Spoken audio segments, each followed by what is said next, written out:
engines! Calling all engines! It's Stephen!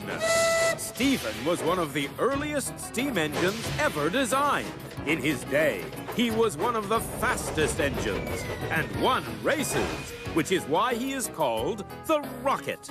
Stephen may not be as strong or as fast as the newer engines, but he has a great sense of humor and is very popular. These days, Stephen takes passengers on tours around the Earl's estate and the castle. That's why he's a really useful engine. Wait a moment. Who's that coming down the line? It's Rosie. Rosie is a bright pink engine. She's a bit of a tomboy who's clever, feisty, and loves having fun. Rosie admires Thomas and wants to copy his every move. This sometimes annoys Thomas when he wants to be really useful on his own. But Rosie can't see why they can't be really useful together. And neither can I. That's why she's a really useful engine.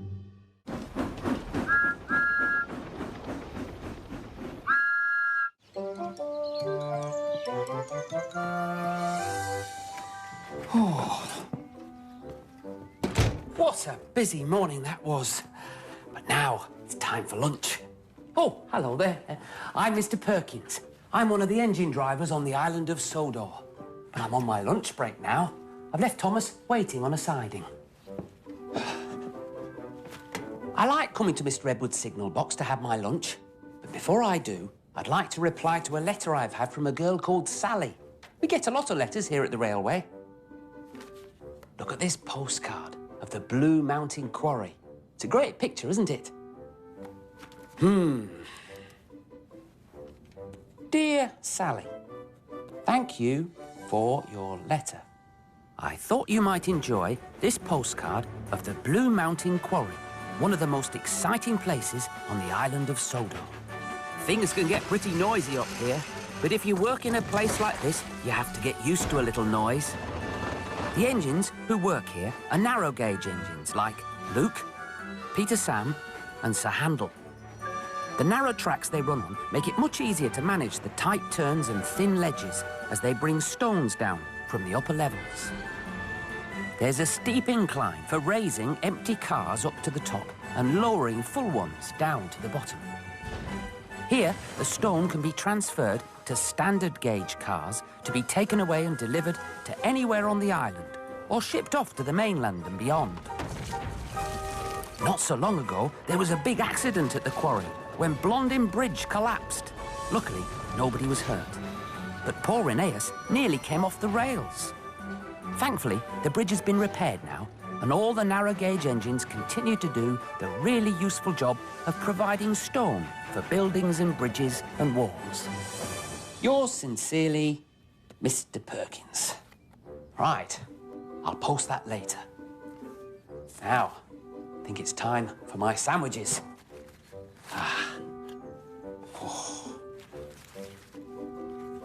Oh, soup and cheese and pickle sandwiches. Just what I like. See you later. Oh.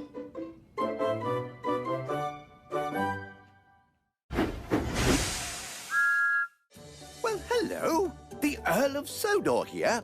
You know, Sodor is such an exciting place. There are so many wonderful things to see. But just how closely are you watching? Thomas and Percy have a large, colourful balloon to deliver. But now they've come to a tunnel. Thomas thinks the tunnel is too small for the big balloon. But Percy doesn't agree.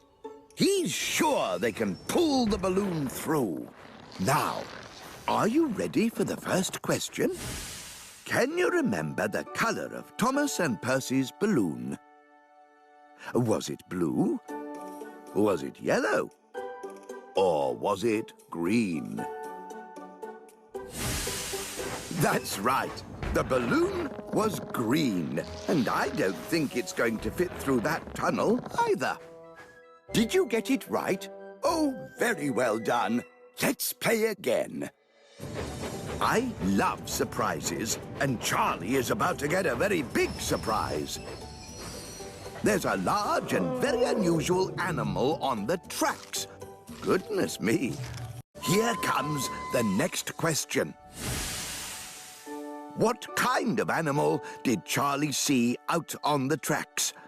Was it an alligator? Was it an elephant? Or was it a monkey?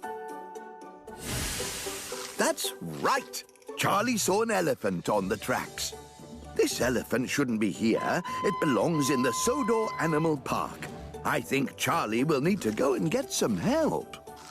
Did you get it right? Jolly well done. I think you deserve a really useful certificate for watching so closely. And I hope I'll see you again soon. Goodbye.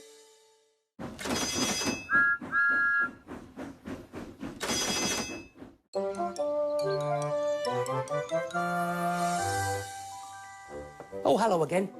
I finished my lunch, but I've still got a bit of time before I take Thomas out again. We're pulling trucks this afternoon. Everyone knows trucks can be troublesome, but engines can be troublesome too. Just listen to this story about the little narrow-gauge engine, Sir Handel, and how he plays a trick on his controller and Peter Sam. Sir Handel grumbled continually. "My controller makes me shunt," he complained, "and take cars to quarries too. I'm highly sprung, and I suffer dreadfully." "Our controllers don't understand our feelings," sympathised Gordon. "Now, if you were ill," he winked, "you couldn't go, could you?" "Good idea," said Sir Handel. "I'll try it." But Gordon, he's telling Sir Handel to play a trick on his controller. "I don't feel well," Sir Handel groaned the next morning. So the cars were coupled behind Peter Sam. "Hee," sniggered Sir Handel. Peter Sam didn't mind the extra work. The cars chattered behind him, but he paid no attention. Slate comes from quarries high up in the hills. It travels down in cars on a steep railway called an incline. Peter Sam never bumped cars unless they misbehaved. Sir Handel bumped them even if they were good, so they didn't like him. The cars coming down the incline couldn't see Peter Sam. They thought it was Sir Handel, and they wanted to get their own back. "Faster, faster," they grumbled, and broke the rope with a crack. "Hurrah, hurrah," they roared. Peter Sam saw them hurtling down the hill towards him. He shut his eyes. The crash jerked him backwards, and a flying slate smashed a water channel. Peter Sam was soaked from funnel to cab. "Bust my buffers," exclaimed Rusty when he saw him. "What a mess!" Rusty soon pulled Peter Sam away from the water. Peter Sam felt battered. He thanked Rusty and limped slowly home. "I'm sorry about your accident, Peter Sam," said Sir Handel. "I always stand well back. Cars don't like me, you see." "Why didn't you warn me?" "I didn't think." "You never do," said the stern voice of the controller, Mr. Percival. "You can start now while you're doing Peter Sam's work, as well as your own." Silly Sir Handel. He never should have listened to Gordon. I guess pretending he was ill wasn't such a good idea after all. Well, that's my lunch break over. Better get back to Thomas. Oh, I hope he's not planning to play any tricks on me. He can be cheeky sometimes. Bye.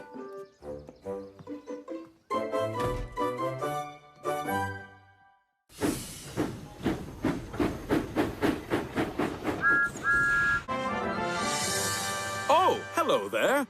Would you like to be one of my little helpers? How well do you know the engines on Sodor? Let's play Who's That Engine?